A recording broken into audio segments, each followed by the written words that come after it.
일단 저는 그래서 이제 LG에너지 솔루션을 내년 공모주 시장의 트리거 딜이라고 얘기하는데 내년도 제 생각에는 올해 규모 정도의 시장이 오지 않을까 예상을 합니다. 우량한 어떤 경쟁력을 갖고 있는 종목들은 시간이 지나도 그 밸류가 업이 되는 게 유지가 된다는 거죠. 그래서 공모주 펀드는 길게 투자할수록 좀 수익이 꾸준하게 나니까.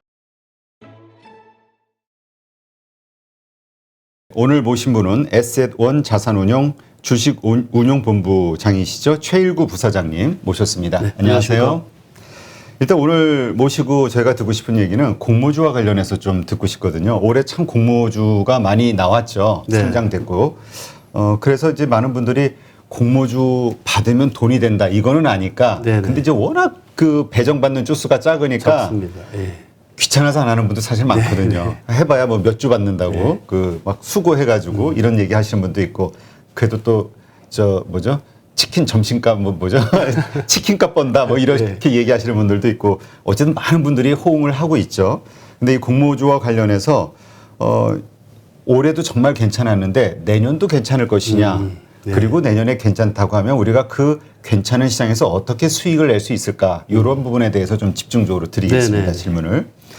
일단 이렇게 20년, 21년 연달아서 공모주가 이렇게 크게 부각이 됐던 이유가 따로 있을까요? 네.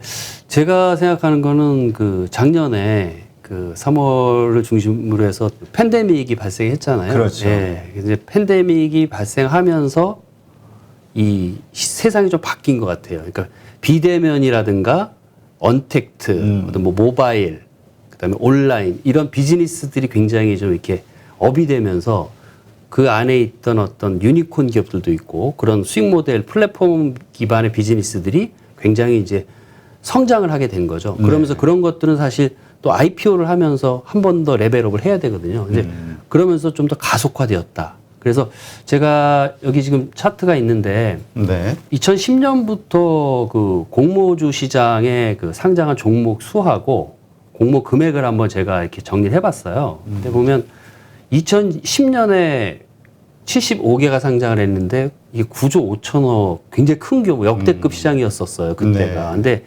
이걸 잘 분석을 해보면 여기에 삼성생명이 들어 있습니다. 이 75개 종목에. 삼성생명이 공모 규모가 4조 8천억이었어요. 그러니까 이 9조 5천억의 한 50%를 삼성생명이라는 그 빅딜 하나가 가져가면서 역대급 시장으로 흥행도 됐고 좋았는데 그 이후에는 대략 보면은 연간 한 70개에서 80개 종목이 상장하는 시장이 공모주 시장입니다. 매년 상장을 하는데 대략 이렇게 오다 보면은 대략 한 뭐 3조, 4조 이렇게 오다가 2017년, 18년에 좀 이렇게 부진했죠. 그죠? 네. 2018년부터 해서는 이제 2조, 3조 이렇게 이런 시장이었는데 이제 2020년 작년에 이제 코로나 때문에 팬데믹이 발생하면서 그 규모가 엄청 커진 거죠. 그래서 2020년에 70개가 상장을 하면서 4조 5천억이었는데 이게 또 하나의 역대급 성과를 줬어요. 예. 근데 역대급 성과를 주면서 이제 굉장히 그 규모도 컸고 근데 올해는 여태까지 한 86개, 7개 상장을 했는데 공모 규모 다 합쳐보니까 19조 5천억입니다. 다른 해에 여러 배네요. 예, 그러니까 이게 공모주 시장 역사상 가장 큰 규모의 공모 규모입니다. 근데 이제 우리나라만 그런 게 아니라 미국도 그렇고 전 세계적으로 IPO 시장이 역대급 시장이에요. 기업들이 이때 돈을 땡겨야 된다 이렇게 판단했을까요? 그거보다도 이제 팬데믹 때문에 네. 굉장히 여러 가지 어려웠던 어떤 그 뭐 4차 산업혁명 기반의 그런 플랫폼 기업들이 굉장히 이제 그 비즈니스 모델이 살아나면서 그것들이 상장을 진행을 한 거죠. 예, 그래서 이제 역대급 시장이었고 근데 이제 그럼 내년은 어떻게 되는지 굉장히 많이 질문을 하세요. 그렇죠. 그러니까 이제 그게 뭐 공모주 시장의 피크아웃이라는 얘기도 나오고 그런 우려도 있고 그러는데 저는 그 이런 시장이 앞으로도 좀 수년간 계속되지 않을까 생각합니다. 왜냐하면은 그런 어떤 유니콘 기업을 중심으로 해서 계속해서 이런 어떤 4차 산업 관련된 뭐 그것뿐만 아니라 좀 약간 성장성이 높은 그런 미래지향적인 산업에 들어있는 그런 경쟁력 있는 기업들이 계속 상장을 할 거기 때문에 이제 계속해서 이런 어떤 시장이 오지 않을까 생각하고요. 이따가 다시 설명드리겠지만 내년도 제 생각에는 올해 규모 정도의 시장이 오지 않을까 예상을 합니다. 네. 근데 또 일각에서는 그렇게 공모주가 많이 물량이 쏟아지니까 네네. 그만큼 이제 유동성이 그러니까 유동 물량이 늘어나는 거잖아요. 네네. 그래서 주식시장에 오히려 또 부담이 되지 않겠냐 이런 네네. 의견 가지신 분도 있긴 하더라고요. 그렇죠. 아무래도 이제 그 시장에 자금은 제한되어 있기 때문에 뭐 조 단위의 딜들이 이렇게 또 들어오게 되면 그 뭐 기관 입장에서도 이제 포트폴리오를 또 재조정해야 되고 그렇죠. 돈이 더 들어오지 않는 한 기존의 거 팔아서 예, 그 자금을 그렇죠. 새로 예. 만들어야 되잖아요. 그런 부분들이 있는데 근데 사실 그 공모주 시장이라는 거는 시장에 증권 시장의 새로운 종목들 그러니까 계속해서 세상이 바뀌고 산업의 구조가 바뀌기 때문에 그 안에서 성장성이 있는 새롭게 성장 매력을 갖고 있는 기업들이 계속 상장을 하면서 공급을 하잖아요. 그런 측면이 있기 때문에 그거는 어떻게 보면 좀 부정적인 측면보다는 또 뭐 긍정적으로 생각할 수 있고 우리나라의 주식시장도 계속 또 성장을 하는 거니까 성장을 하는 측면에서는 충분히 그런 부분도 좀 소화하면서 가지 않을까 이렇게 생각을 하는 겁니다. 네. 근데 이제 어쨌건 공모주가 얼마나 나오냐도 중요하지만 네네. 그 나온 공모주들이 어떤 수익률을 줬느냐 이 네네. 성과가 사실 더 중요하죠. 네네. 어떤 성과가 나왔나요? 그래서 제가 여기 한번 정리를 해봤는데요. 저는 이제 이 빅딜들 1등 기업이라고 표현을 하는데 이제 여기에 지금 2020년에 보면은 지금 SK 바이오팜부터 해서 한 3개 정도의 큰 딜들이 있었고 네. 이런 딜들이 잘 되면서 공모주 시장에 뭐 일반 청약을 했던 분들도 그렇고 공모주 펀드를 투자했던 분들도 그렇고 굉장히 좀 성과를 냈거든요. 예. 근데 이제 잘 됐다는 거고 또 올해도 보면은 코스피에 한 14개 정도의 이런 큰 종목들이 상장하면서 잘 됐습니다. 잘 됨으로써 어떻게 이제 시장이 굉장히 잘 됐는데 그러면은 그 성과가 어땠는지 한번 제가 한번 말씀드리면 먼저 SK바이오팜을 보면은 작년 7월 2일 날 상장하면서 저는 이제 이런 딜들을 이제 트리거 딜이라고 저는 이제 표현을 하는데 이 공모주 시장을 이렇게 붐업할 수 있는 어떤 트리거가 될 수 있는 딜이다. 그래서 제가 이제 트리거 딜이라고 하는데 왜 그러냐면 이게 SK바이오팜은 그 바이오텍이에요. 예, 케미칼 신약을 만드는 회사인데 성장 산업에 있고 또 글로벌 경쟁력을 갖고 있고 또 미국에서 실제 그 케미칼 신약을 2개를 팔고 있어요. 네, 그런 굉장히 경쟁력이 있는 기업인데 그럼 이 회사가 7월 2일 날 상장하면서 이제 작년에 4만 9천에 상장했는데 많은 사람들이 관심을 가졌고 9,600억을 공모했으니까 공모 규모도 꽤 컸습니다. 예, 그러네요. 예, 9,600억 했고 근데 이제 공모 시가총액이 상단 기준으로 결정돼서 3조 8천억에 상장을 했어요. 상장했는데 상장일 당일날 종가가 9조 9천억이니까 굉장히 많이 올랐죠. 따상상 하던 이 종목이에요. 그렇죠. 예. 근데 이제 그 이후에 조금 이제 잔잔하게 이제 내려가는데 그럼에도 불구하고 이런 그 큰 종목들, 우량한 어떤 경쟁력을 갖고 있는 종목들은 시간이 지나도 그 밸류가 업이 된 게 유지가 된다는 거죠. 그래서 지금 제가 12월 7일 종가 기준으로 한번 이 회사의 시총을 따져보니까 7조 7천억이거든요. 네. 배수로 따지면은 그 공모 시총 대비해서 한 2배 정도의 밸류 업이 되어 있는 상태예요. 근데 이제 SK 바이오팜이 그랬고, 그 다음에는 이제 뭐 하이브 같은 경우에는 이게 빅히트 엔터테인먼트 상장한 그렇죠. 건데, 이때 이제 13만 5천 원에 하면서 이제 고평가 논란이 있던 종목이에요. 예, 그래서 이제 이게 플랫폼 회사냐 아니냐 그런 이해가 있었는데, 이제 9,600억을 공모했고, 4조 8천억에 이제 상장을 했는데, 상장일 당일 종가는 8조 7천억이었어요. 물론 오르긴 올랐지만. 네. 근데 지금 보면은 13조니까 그때보다 더 밸류업이 됐죠. 그러니까 이 회사가 진짜 플랫폼 기업이라는 걸 증명을 한 거예요. 그래서 지금 한 2.7배 정도 공모 시총 대비해서는 이제 밸류업이 돼 있는 상태고, 그다음에 올해 들어와서도 보면은 SK 바이오사이언스는 안동에 가장 큰 이제 백신 공장을 갖고 있잖아요. 예, 그래서 이 회사가 3월달에 상장했는데 이게 또 하나의 트리거 딜이었어요. 올해 공모주 시장에. 예. 그래서 여기서부터 이제 1조 5천억을 공모했는데 마찬가지로 12조 9천억의 상장의 종가가 됐지만 지금 보면은 17조 3.6배 올라 있는 거고. 그래서 이제 이렇게 쭉 해서 보면은 가장 최근에는 이제 카카오페이가 좀 빅딜이었죠. 예, 카카오페이도 공모 시가총액은 11조에 상장을 했는데 지금 이제 25조 밸류를 받고 있으니까. 그래서 이런 그 빅딜 종목들이 상장할 때는 굉장히 좀 관심을 가져야 되고 네. 이런 종목들의 특징이 뭐냐면 성장 산업에 있다는 거고 그 성장 산업에서 글로벌 경쟁력을 갖고 있어요.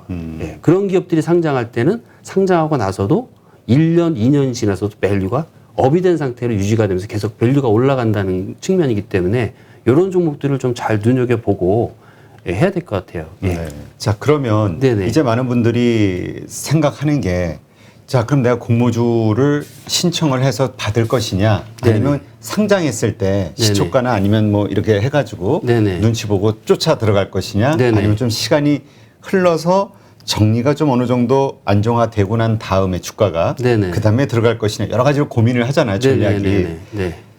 사실 저렇게 오를 수 있는 거 시초가에 들어가면 참 좋기는 한데 그런 타이밍을 맞추는 건 참 쉽지가 굉장히 않죠. 어렵습니다. 예. 네. 예. 그러다 보니까 이제 뭐 공모주 펀드 뭐 네네. 이런 여러 가지 형태로 간접 투자 형태로 이제 뭔가 수익을 네네. 얻고자 하는 분들도 있는데 그렇습니다. 일단 내년도도 우리 지금 많은 분들이 지금 관심 있는 게 그렇지 않아도 최근에 LG화학의 그 뭐죠 분할 상장하는 LG에너지 솔루션 네네. 네. 이거에 대한 일정이 이제 확정이 됐잖아요. 네네. 그러다 보니까 뭐 어떤 분들은 나 뭐 이거 몰빵해서 살 거야 뭐 이런 얘기 하시는 네네네. 분들도 있거든요. 네네. 우리가 일단 내년도 이러한 흐름을 잘 타려면 그러니까 수익을 최대한 올리려면 어떤 방식이 좋을까요? 저는 이 공모주 투자에 대해서 이제 제가 이 차트를 하나 제가 준비한 게 있는데요. 네. 이 공모주 시장이 보면은 올해만 그런 건 아니고요. 최근 한 5년치를 제가 한번 쭉 정리를 해보니까 이 상장일 시초가의 평균 수익률도 공모주에 1년에 한 7, 80개가 상장을 하는데 이제 상장일 시초가에 다 투자했다고 치고 평균 수익률을 따져보면 대략 한 뭐 30%, 40% 이렇게 나오거든요. 네. 예. 그리고 아니 뭐 이제 상장이나 종가까지 갖고 있다 종가에 팔았다고 했을 때 평균 수익률도 비슷하게 나오고 또 연말까지 그대로 그 종목들을 갖고 갔을 때 12월 말 기준으로 했어도 수익률이 다 좋게 나오거든요. 근데 사실 이제 지난 5년 동안 보면은 코스피도 그렇고 코스닥도 그렇고 굉장히 수익률이 시장 상황에 따라서 변동이 어떤 해는 좋았지만 어떤 해는 마이너스고 굉장히 변동성이 있단 말이죠. 근데 이 공모주 투자에 대해서는 사실 대부분 플러스 수익률을 내고 수익을 주고 있거든요. 그래서 제가 이 공모주 시장은 이 유통시장하고는 조금 다른 시장이기 때문에 수익을 좀 줄 수 있는 그런 구조가 돼 있는 시장이고 하기 때문에 좀 공모주 시장에 관심을 가져야 된다 이렇게 말씀을 드리고요. 그러면 이 공모주에 투자하는 방법은 두 가지가 있어요. 그러니까 하나는 일반 청약에 참여하시는 방법이 있고 네. 그다음에 하나는 공모주 펀드에 투자하는 방법이 있는데 저는 두 가지 다 추천드립니다. 아, 둘 다 동시에 하자. 네, 두 가지 다 하시면 좋을 것 같아요. 그러니까 이제 1년에 한 7, 80개가 상장을 하는데 사실 작은 종목들은 그러니까 코스닥에 상장하는 공모 규모가 한 뭐 500억, 100억, 뭐 800억 이런 종목들은 개인들이 청약을 한다고 한들 뭐 1500대 1 막 이렇기 때문에 제가 한 1억을 청약을 해도 한 주, 두 주밖에 못 받습니다. 예. 경쟁이 너무 세기 때문에 그런 건데 그렇지만 코스피에 예를 들어서 조 단위로 종목들이 상장할 때는 나름대로 꽤 이렇게 받을 수는 있거든요. 예. 그래서 이제 일반 청약은 꼭 참여하시면 좋을 것 같고요. 그 다음에 또 자기 여윳돈이 있으면 공모주 펀드에 가입을 하면은 이제 전문적으로 운용력들이 운용을 하는 거니까 꾸준하게 이제 수익을 내면서 또 이렇게 기여를 할 수 있는 그런 측면이 있을 것 같아요. 네. 예. 우리가 뭐 직접 투자 뭐 배정받는 물량이 좀 작아서 그렇지 네네. 뭐 그거는 워낙 많은 분들이 아시는 거고. 네네. 근데 공모주 펀드와 관련해서는 수익률이 좀 나오나요?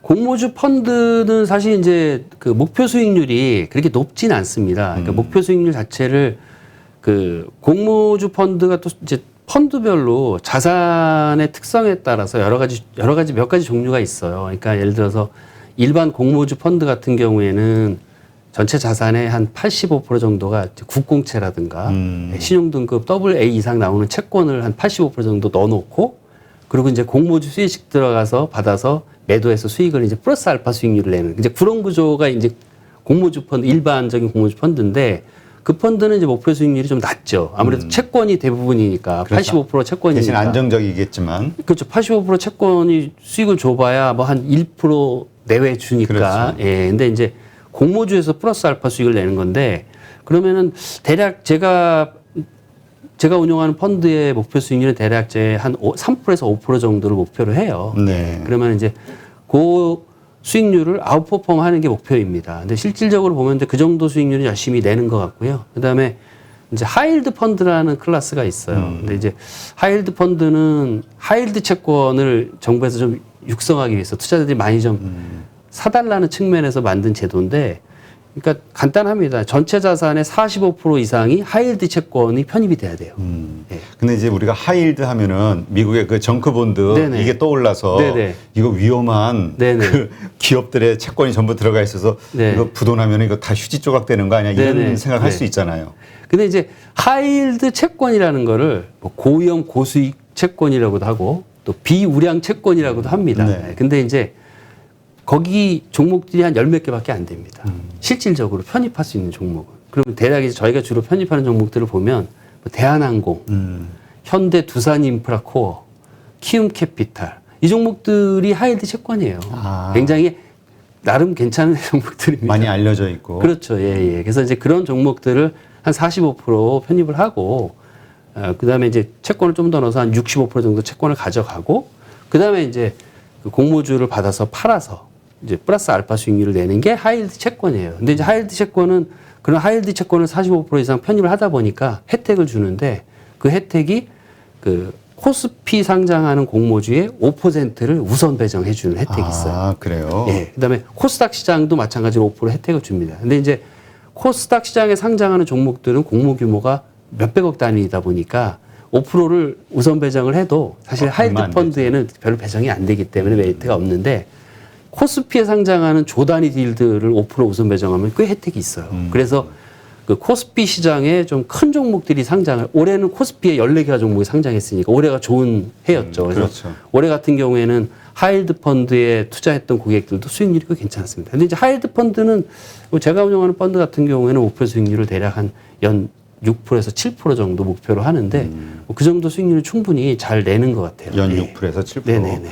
그러니까 이거는 결국 올해 이걸 이제 들기 전에 먼저 체크해야 되는 게 올해에 그러니까 예를 들어 네네네. 내년도에 얼마나 코스피에 큰 기업들이 상장하느냐, 많이 그렇죠. 상장하느냐 그렇죠. 이게 결국 수익률에 왔다 갔다 영향이 영향을 있습니다. 미치겠네요. 맞습니다. 하이힐드 펀드는. 예. 내년도에 몇 개의 기업이 상장하나요? 코스피. 근데 이제 올해 보면은 그 전체 86개 중에 여태까지 14개가 코스피에 상장을 했고요. 네.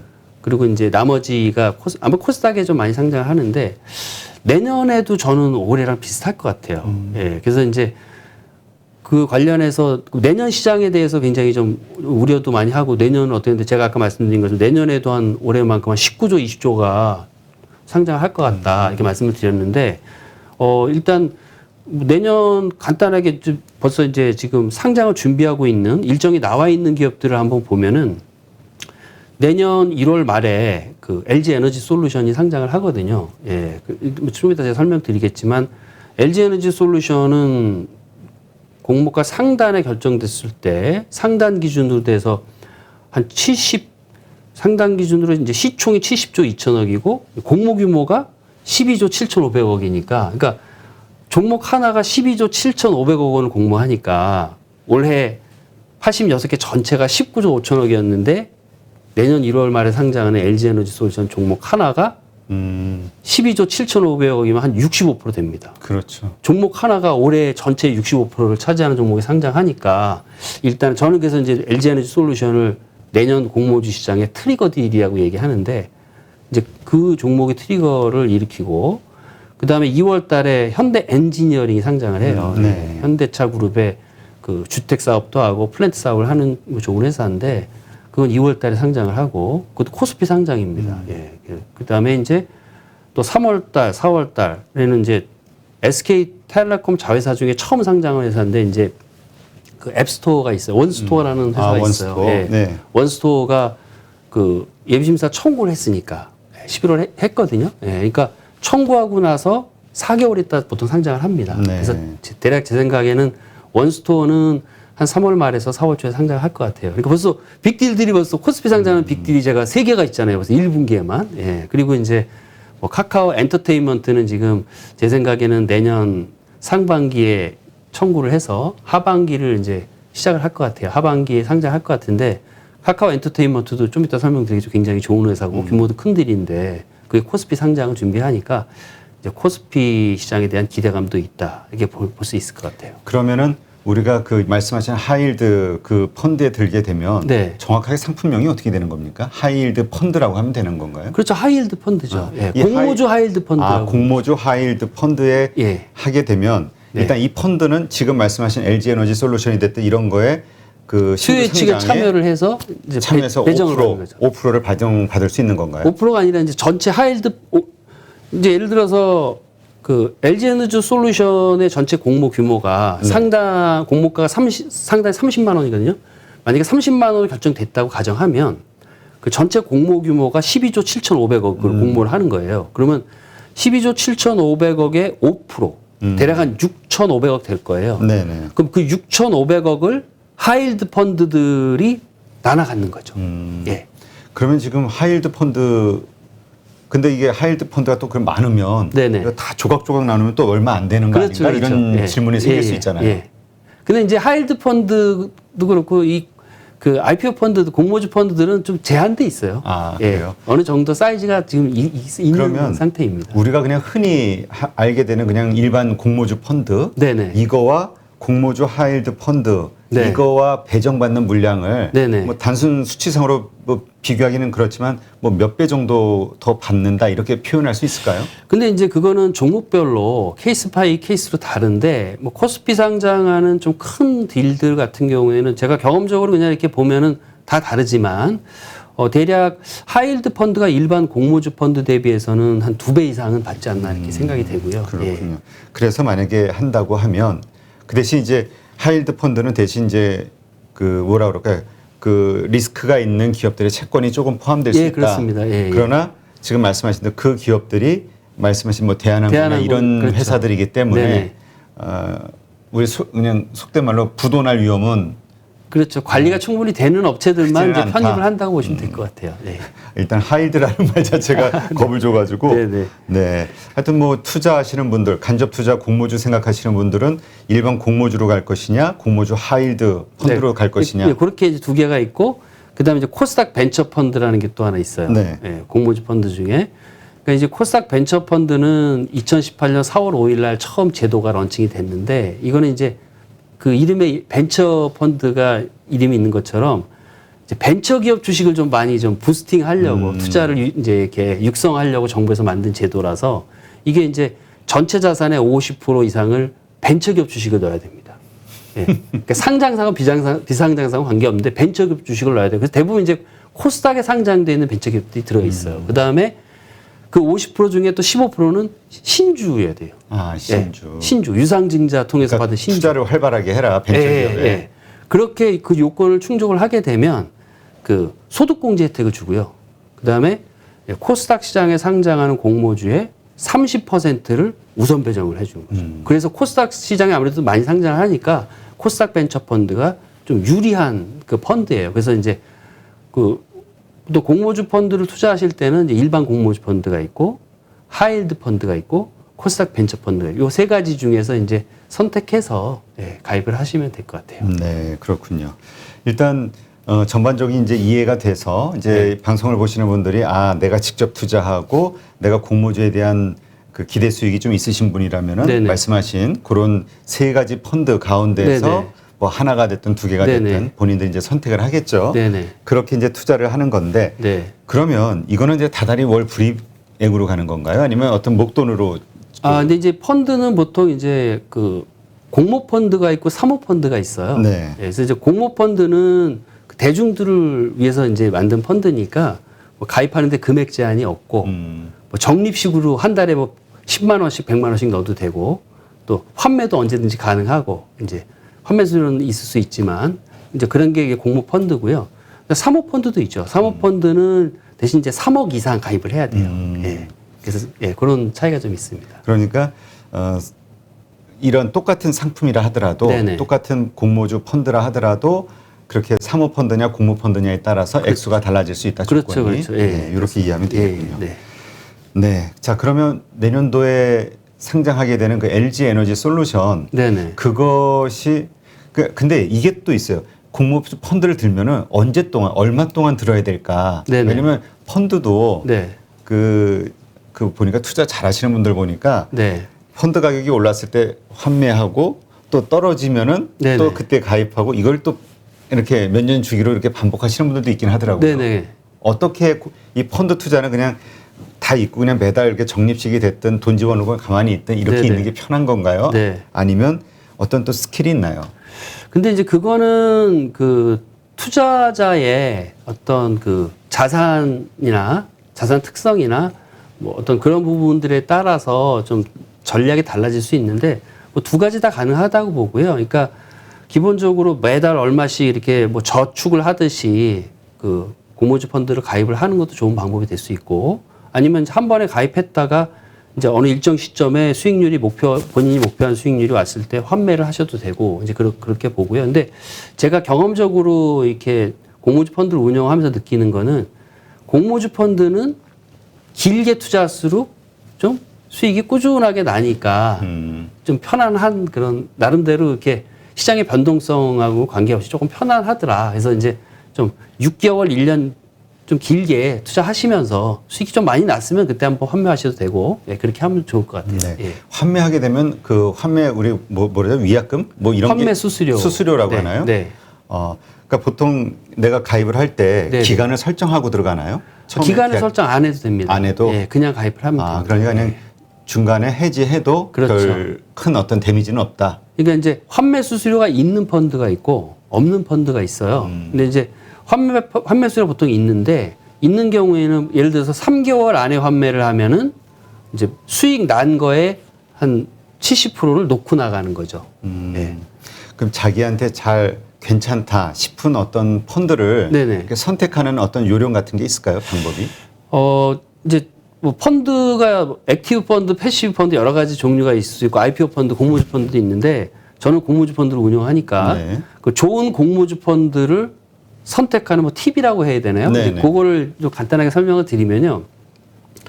일단 모든 펀드는 공모주 펀드도 포함해서 그 항상 그 위험 요인을 갖고 있어요. 그렇죠. 예. 그러니까 어떤 아까 뭐 하이힐드 펀드는 이제 하이힐드 채권에 어떤 크레딧 리스크가 있을 수 있고 그다음에 여러 가지 이제 리스크가 있는데 그러면 그 리스크 있는 거에 대비해서 그걸 관리하는 장치가 마련돼 있어야 됩니다. 예. 그러니까 펀드를 처음에 만들 때 설계할 때 그 펀드의 자산이 갖고 있는 그 위험에 대비해서 그 위험을 관리할 수 있는 관리 장치를 보통 만들거든요. 네. 그게 이제 전략이죠. 그래서 그런 게 잘 전략이 만들어져 있는지 그래서 이제 그거를 한번 읽어보시고 이 펀드는 이러한 위험에 대해서 충분히 위험을 잘 관리하는구나 하고 이제 그걸 판단하셔야 되고 그게 제일 중요하고요. 네. 예. 공모 펀드든 사모 펀드건 관계없이.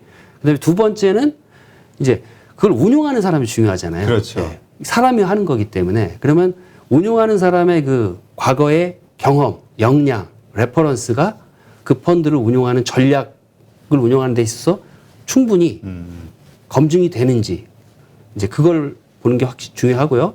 세 번째는 그 모든 펀드는 그 처음 설정된 이후에 뭐 1년, 2년, 3년 지나는데 지나는 동안에 그 책임 운용력이죠. 펀드 매니저가 중간에 안 바뀌는 게 좋아요. 일관되게 그 사람이 계속 운용해야지 그 사람이 만든 거니까 계속해서 자기가 원하는 그 운용 전략을 갖고 가는 거거든요. 중간에 이제 변동이 없는 게 좋고요. 마지막으로는 이제 공모주 펀드의 가장 큰 특성은 제가 말씀드린 것처럼 유통시장의 변동성하고는 관계없이 꾸준하게 일정 부분 수익을 내주는 게 필요하거든요. 그래서 공모주 펀드는 이렇게 보셨을 때 그 펀드가 6개월, 1년, 2년, 3년을 놓고 꾸준하게 이렇게 수익률을 쌓아서 우상향의 그 수익률 차트를 보여줘야 돼요. 그게 가장 좋은 펀드입니다. 그래서 그 네 가지 요건에 충족하는지 여부를 보시고 선택하면은 굉장히 좋은 펀드를 선택할 수 있을 것 같아요. 그렇군요. 네. 하여튼 방송 보시는 분들은 잘 참고하시면 좋을 것 같고요. 마지막으로 LG에너지 솔루션 우리가 왜 기대를 좀 가져봐야 될까? 공모주 투자적인 측면에서 네네. 그거 네. 좀 설명해 주시죠. 네. 이제 뭐 아까 말씀드렸지만 그 내년 시장이 굉장히 기대되는 이유 중에 하나가 LG 에너지 솔루션이 얼마 전에 며칠 전에 그 증권 신고서를 그렇죠. 제출했기 때문에 이 회사의 상장 플랜에 대해서 다 나왔어요. 그래서 이제 그 딱 요약을 하면은 이제 공모가 상단 기준으로 30만 원인데 30만 원이 결정됐을 경우에는 그 상단 시총, 그러니까 상장 시총이 대략 한 70조 2천억 정도에 상장을 합니다. 예, 그렇게 되고 공모 규모가 12조 7,500억을 공모하니까 역대급 사이즈가 될 거고 올해 전체 사이즈의 한 65%니까 굉장히 그 일반 청약 들어가신 분들도 많이 배정받을 거고 공모주 펀드들도 많이 받을 거잖아요. 그러니까 좋은 기회가 되는 딜이다. 이제 그게 사이즈 측면에서 그 중요한 거고 두 번째는 이게 사이즈가 크다고 중요한 게 아니라 수익을 줘야 되잖아요. 그렇죠. 예, 수익을 줘야 되니까 그럼 LG에너지 솔루션이 어떤 회사인지를 이제 우리가 판단해 보면 이게 이제 전 세계가 아무래도 계속해서 환경 문제 때문에 앞으로는 2030년, 35년까지는 다 전기차만 다녀야 되잖아요. 예. 그러다 보니까 그 전기차가 다니려면 배터리, 그렇죠. 2차 전지가 이제 필수인데 그러다 보니까 전 세계적으로 2차 전지는 지금 공급 부족입니다. 예, 쇼티지예요. 그래서 계속해서 증설을 하고 있기 때문에 그러면 이 메이저 회사들은 성장성이나 수익성은 앞으로 향후 수년 동안은 보장을 받은 상태죠. 그러면 이제 LG에너지 솔루션이 이 2차 전지 배터리 시장에서 위치가 어디냐 그걸 한번 생각을 해보면 2020년 기준으로 그 공급 기준으로 보면 전 세계 1위가 닝더스다이라는 그 중국 회사입니다. 이게 CATL 이게 심천골에서 상장돼 있는데 CATL로 많이 알려져 있어요. 예, CATL 그 회사가 그 전체 배터리 공급 규모가 24%로 1위예요. 2020년 기준으로. 예. 근데 이제 이 LG에너지 솔루션이 22.6%입니다. 예. 그래서 이제 그리고 상대적으로 이제 기술적인 부분이나 뭐 배터리 가격이나 이런 부분은 이제 LG에너지 솔루션이 좀 더 월등한 걸로 이렇게 나와 있고 물론 이제 가격 좀 저가 배터리를 CATL 공급하니까 이제 수익성도 좋을 수 있지만 뭐 그런 차이는 있을 수 있어요. 그렇지만 이제 중요한 거는 시장에 이제 넘버 1, 2들이 이제 역할을 하고 있는 거고. 그렇죠. 예, 그런 상황에서 이제 닝더스다이라는 회사, 그러니까 CATL의 지금 심천거래소에 그 공모 지금 상장돼 있으니까 시총을 알 수 있거든요. 대략 한 270조 정도 됩니다. 예, 270조 밸류인데 그 LG에너지 솔루션이 70조 2천억에 상장을 하니까 그냥 단순 비교만 10분의 해도 1이네요. 예, 아 이게 그래서 좀 잘 가지 않을까 뭐 이렇게 생각을 하는 거고. 그래서 제가 증권 신고서를 한번 보니까 그 이제 밸류에이션을 공모가 밴드를 결정할 때 밸류에이션을 하잖아요. 네. 자체적으로 주관사에서 하시는데 그 비교 회사를 두 개 회사를 선정을 했어요. 하나는 이제 아까 그 CATL이고 또 하나는 우리 상장된 삼성 SDI 두 개 회사를 이제 선정을 해서 그 회사들의 이제 EV EBITDA라는 멀티플을 평균을 내서 이제 이 회사의 적정 주가가 얼마인지 한번 산정했는데 대략 한 112조 정도를 산출했더라고요. 근데 112조를 산출해서 112조 밸류지만 이게 이제 공모주가 좋은 거는 이게 디스카운트한 가격에서 이제 공모가 결정되니까. 그렇죠. 예. 근데 대략 보니까 상단 기준으로 한 37% 디스카운트한 가격에 올린 거예요. 그래서 그게 70조 2천억입니다. 예. 그러니까 112조가 적정 가치라고 판단을 자기들은 했는데 37% 할인을 해서 이제 70조 2천억에 올리는 거니까 그만큼 업사이드가 있을 수 있다. 이제 그런 어떤 논리고요. 그래서 뭐 대략 저도 이제 애널리스트 분들 모셔서 세미나도 많이 해보고 이렇게 많이 이야기를 들어보면 그래도 생각하는 밸류가 꽤 그래도 괜찮은 것 같아요. 그래서 그 정도만 나와도 일단 받으면 37% 수익은 일단 확정적으로 받을 수도 있다. 확정적인지 아니지만 이제 기대감을 가질 수 있는 기대감을 가질 수 있다. 그런 거죠. 예. 그래서 이제 그런 종목이 1월 말에 상장을 하니까 이제 제가 아까 말씀드린 것처럼 그 개인들께서 일반 청약도 참여하시고 열심히 참여하시고 이게 이제 전체 그 배정 물량 중에서 20%는 우리사주조합에 가고요. 그러니까 LG에너지 솔루션 직원들이 20%를 다 이제 배정을 받으실 거고요. 그다음에 나머지 25%는 일반 청약자들한테 배정이 되는데 그 나머지 50%가 이제 기관들 저희 같은 기관들이 가져가는 건데 그 25% 배정되는 거에 이제 50%는 균등 배정. 그래서 이제 10주 최소 수량을 청약을 들어가면은 이제 그분들한테는 일정 부분을 배정해 주는 게 균등 배정이에요. 그래서 이제 10주 배정 거기 참여하시면은 이제 배정 받으실 거고 그다음에 좀 더 추가로 받으시는 거는 이제 비례 배정이라 그래서 이제 금액 규모에 따라서 더 받을 수는 있겠죠. 그래서 이제 그 내년에는 연초부터 굉장히 중요한 일들이 많으니까 그 일반 청약도 참여하시고 또 공모주 펀드도 굉장히 기회가 되니 공모주 펀드 가입하시고 그러면 굉장히 좀 좋은 어떤 기회가 될 것 같고요. 마지막으로 또 말씀드리고 싶은 게 그 기존에 우리가 시장에 보면은 이제 액티브 펀드도 있고 패시브 펀드도 있고 그다음에 대체 투자도 있고 굉장히 다양한 펀드들이 있는데 이제 상대적으로 공모주 펀드가 그동안에는 좀 이렇게 관심이 많지 않았는데 지금은 제 생각에는 굉장히 중요한 역할을 왜냐하면 시장이 이제 커졌기 때문에 네. 공모주 펀드도 투자자 입장에서는 하나의 에셋 클래스로 보시고 좀 이렇게 운용하시는 자산의 일정 부분을 좀 가입을 하시면 굉장히 그 좋은 기회가 될 것 같아요. 네. 예. 일단 이거는 그 펀드에 언제까지 가입해야 이 LG 에너지 솔루션 저 어떤 수익을 네네. 혜택을 볼 수 있나요? 근데 이제 보통 그 공모주는 그 이제 상장하기 전날까지 가입하면 됩니다. 아, 공모주 예. 펀드에 예, 그 펀드는 이제 내일이 상장일이면 오늘까지 가입하시면은 이제 바로 적용돼서 예, 내가 수익을 이게 혜택을 보는 거예요. 근데 이제 단 이 큰 규모의 기업들이 상장할 때는 이 펀드 운용사들이 이게 전날 너무 많은 금액이 들어오면은 기존에 그렇죠. 가입한 분들이 이제 희석됐으니까 손에 좀 이렇게 부담이 되니까 그렇죠. 그 이제 상장을 앞두고 일정 기간 수요 예측을 앞두고 일정 기간 전에 이제 소프트 클로징이라 해서 펀드를 잠깐 닫아 놓습니다. 예, 이제 그런 게 있기 때문에 그거보다는 좀 전에 좀 예, 그렇죠. 알아보셔서 너무 바로 그거 받겠다고 전날 네. 왕창 들어갔다가 예, 오히려 상장하고 좀 낭패 볼 나오면 수도 좀 있- 예, 다른 이제 장기적으로 투자하시는 분들이 그렇죠. 좀 피해 어쨌든 보시면 안 그 됩니다. 금액만큼 배정을 다 각각 그 펀드에 속한 사람들은 그렇죠. 혜택을 보는 투자자들은 다 거니까요. 그 그렇습니다. 금액만큼 예, 받는 거니까. 예, 그렇습니다. 네, 알겠습니다.